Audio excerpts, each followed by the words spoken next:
Salut à toi qui veut reprendre le contrôle de ta vie, ici c'est Zenrela. Là je viens de vous tourner une vidéo qui m'a donné une idée d'une autre. Alors pourquoi attendre? Faisons-la tout de suite. Et ma question c'est, quelle est ta relation avec l'échec? On a tous une relation avec l'échec, qui va être bonne ou mauvaise. Bonne, ça veut dire quoi? Ça veut dire que si on a un échec, on va l'utiliser pour essayer de trouver ce qui ne va pas et faire quelque chose de mieux. La mauvaise relation avec l'échec, c'est que on va se fâcher, on va trouver des coupables, on va trouver des responsables, comme ce que je viens d'expliquer dans l'autre vidéo. Et en faisant ça, on ne va rien apprendre de ça. Et non seulement on ne va rien apprendre, mais on va plus oser refaire le truc parce qu'on va avoir peur de l'échec, peur de l'humiliation, du regard des autres, des critiques, de toutes les merdes et toutes les conneries. Donc, quelle est ta relation avec l'échec? Et si ta relation est mauvaise, bosse pour l'améliorer. Dès que tu vas améliorer ta relation avec l'échec, dès que tu vas avoir presque, tu sais, toutes les grosses boîtes qui ont réussi, Facebook, Google, Steve Jobs, machin, tous les grands, ils expliquent tous la relation, ils ont presque tous ce point commun, c'est qu'ils ont une super relation avec l'échec. Et ils valorisent l'échec, ils poussent à l'échec. Tu sais, je ne sais plus quelle boîte faisait ça, mais ils faisaient des réunions de mauvaises idées, quoi, pour avoir des mauvaises idées, et ensuite ils les prenaient et ils se disaient tiens, qu'est-ce qu'on peut changer pour les transformer? Donc quelle est ta relation à l'échec? Comment est-ce que tu vois l'échec? Qu'est-ce que tu peux faire si elle est mauvaise? Vois ce que tu peux faire pour l'améliorer. Si c'est ce que pensent les autres, eh bien envoie-les à la gare, quoi. Envoie-les à la gare, t'en fous. Si c'est la critique des autres, rends-toi compte que ta relation à l'échec va déterminer l'endroit où tu vas être dans ta vie, va déterminer ce que tu vas faire dans ta vie. Donc, si tout d'un coup, ta relation à l'échec est mauvaise parce que tu as peur de la critique, parce qu'autour de toi, tu as des gens qui vont parler et tout ça, ça veut dire que tu leur donnes le contrôle de ta vie à toi. Et que si tu n'avances pas dans ta vie, c'est parce que tu accordes plus d'importance à eux qu'à toi, bordel. La personne la plus importante dans ta vie, c'est toi. Et qu'est-ce que tu veux? Tu veux réussir, tu veux être, je sais pas moi, quel que soit le truc que tu veux faire, moi je veux être fier de moi. Mon but dans ma vie, c'est être fier de moi. Et pour être fier de moi, c'est arriver à faire des choses que je ne pensais pas capable de faire avant. J'étais au chômage il y a quelques années.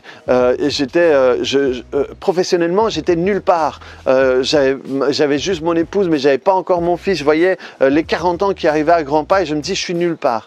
Et je me suis... heureusement que j'ai eu le Faster EFT qui m'a permis de travailler sur plein de choses pour me sortir les doigts du cul et pouvoir commencer à avancer. Et maintenant, mon but, c'est toujours avancer. Mon but, c'était juste avoir des clients pour vivre, pour gagner plus que je gagnais au chômage. J'ai eu ça. Après, j'avais un agenda qui était rempli. Ensuite, c'était vouloir donner des cours. J'ai commencé à donner des cours. On a commencé à m'appeler de l'étranger pour que j'aille donner des cours là-bas.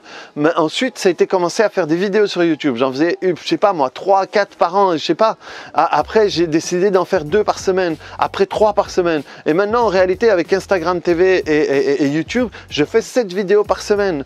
Et maintenant, la prochaine étape, c'est commencer à vendre des cours en ligne. Mais à chaque fois, pour propager un peu plus ce que je fais, pour apporter ce que je peux proposer à plus de personnes. Et plus je vais le faire, plus je vais pouvoir réussir là-dessus, plus je vais pouvoir être fier de moi et c'est mon objectif. Et si quand je lance mon programme en ligne, il y a 3 personnes qui l'achètent, je m'en fous parce que je l'aurais fait. C'est qu'est-ce que je peux faire de mieux pour en vendre plus? Pas pour le fait de vendre, mais à chaque fois que j'en vends un, c'est une personne qui ne me connaît pas qui est touchée, qui va pouvoir se libérer de quelque chose, qui va pouvoir aller de l'avant. C'est mon objectif à moi. Et si tout d'un coup j'ai une vidéo qui fait, je sais pas moi, sur Instagram TV, pour le moment les vues elles sont pas énormes, mais je m'en fous parce que en attendant je fais ça, je m'améliore dans ma capacité à faire des vidéos, à trouver des idées, à trouver des autres angles. Et donc j'évolue, tu vois. Si je me limite seulement à ça, putain, j'ai eu 2 vues sur une vidéo, si les autres voient ça, ouais non, plutôt j'en fais plus et tout, et que je fais quoi? Et qu'est-ce que je vais dire à mon fils après? Ouais, mais j'ai arrêté parce que je voulais pas que les gens puissent rigoler de mes vues. Je m'en fous, je m'en fous. Le but, c'est avancer. Le but, c'est... ma relation avec l'échec, elle n'était pas spécialement bonne et je suis occupé à travailler dessus pour l'améliorer. Et plus je l'améliore, plus je deviens, comment est-ce qu'on dit, audacieux, tu vois. Plus j'ose, j'ai pas peur d'oser. Et tous les gens qui ont réussi sont des gens qui ont osé, osé, osé, osé. Donc reprends le contrôle de ta vie par rapport à la manière dont tu vois l'échec. Travaille là-dessus, utilise le Fast EFT, viens voir sur YouTube, j'en parle énormément, j'ai des vidéos là-dessus, j'utilise les règles de 5 secondes, j'utilise tous les trucs que je donne, surtout sur ma chaîne YouTube, je les utilise pour changer ma relation avec l'échec. Ce que je veux dans un futur proche, c'est aimer l'échec, c'est de me sentir bien dans l'échec, c'est que l'échec ne soit plus jamais un échec pour moi. Chaque fois que j'apprends quelque chose, ce n'est plus un échec, c'est une marche si tu veux, c'est une marche qui me permet de monter là où je veux aller. Donc reprends le contrôle de ta vie par rapport à l'échec, par rapport à toute la peur de l'échec, c'est ce qui te limite. L'échec, c'est un apprentissage. Et regarde toutes les choses que tu as apprises à faire dans ta vie. Avant, tu t'es trompé. Quand tu as conduit, quand tu as appris à cuisiner, quand tu as appris, je sais pas moi, n'importe quoi. Et même quand on est parent avec les enfants, excusez-moi, c'est en trompant que tu apprends. Et plus tous les gens qui sont devenus bons, c'est parce qu'ils se sont trompés plein de fois. Michael Jordan, qui est le sportif parmi les sportifs, il explique le nombre d'échecs qu'il a eu, le nombre de tirs ratés, ils sont supérieurs à son nombre de tirs réussis. Et c'est parce qu'il a eu tous ces échecs qu'il est devenu bon. Donc reprenez le contrôle de votre vie par rapport à tout ça. Apprenez, déterminez ce que vous voulez faire. Et rendez-vous dingue avec le truc que vous devez aimer l'échec, que vous devez vous libérer de toutes les peurs et toute la manière dont il y a une autre métaphore que j'utilisais, on voit l'échec comme un monstre quoi, alors que c'est juste un épouvantail.